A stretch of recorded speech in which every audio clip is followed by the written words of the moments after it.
Shalom l'église, nous avons fini le culte. Mais je ne vois plus le frère Marc. Pasteur, ça fait 6 mois qu'on ne le voit plus ici à l'église. 6 mois c'est trop, mais moi j'ai pas le temps pour aller le voir.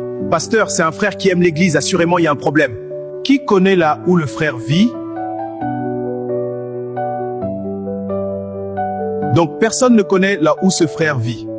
Bon, qui connaît là où je vis? Pasteur, ici dans notre église pour être visité, il faut avoir beaucoup d'argent. Les gens suivent l'intérêt. Calme-toi frère. Bon, on a fini.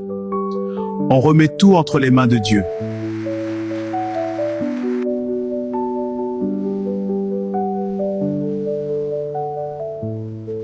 Ô Seigneur, moi qui partais à l'église tous les jours, voici je suis malade, aucun frère me visite, même pas les diacres.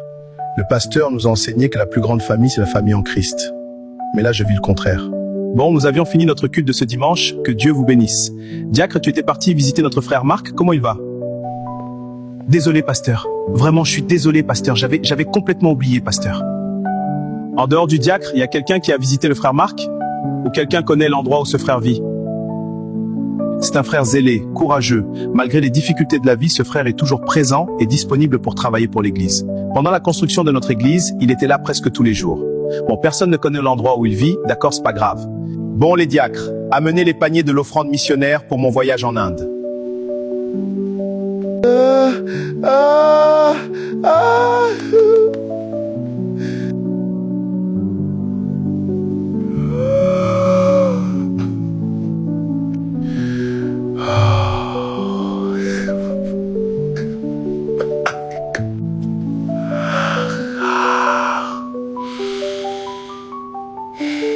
Le frère Marc était bel et bien mort.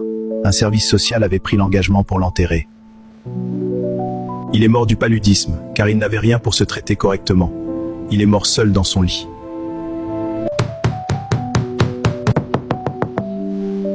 Il faut que j'entre. Frère Marc, ouvre la porte, c'est le diacre Simon. Je dois le voir avant d'aller à l'église ce dimanche. Le pasteur va encore me poser la question. Monsieur, que cherchez-vous? Je cherche le frère Marc. Il prie avec nous. Mais il était mort, il vivait dans l'autre porte. Quoi mort? Comment ça a?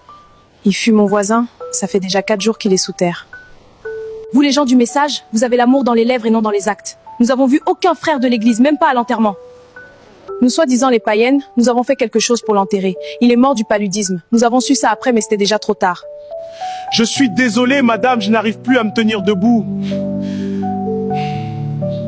Tu dois t'en aller avant que les gens du quartier te lapident. Va vite. Bienvenue au tabernacle de l'amour, où l'amour de Dieu nous unit. Ici, nous trouvons la force et la joie dans l'amour fraternel. Pasteur, le diacre dehors nous a dit que le frère Marc était déjà mort et enterré par les gens de son quartier. Quoi? Mes frères, l'amour n'est pas une récitation ni une chanson, mais l'amour c'est une vie. Quand un frère est malade, chacun reste dans son coin. Quand il meurt, nous venons à la veillée avec des cotisations dans des belles voitures. Mon frère, aide ton frère quand il vit encore. Aimons-nous, vivons.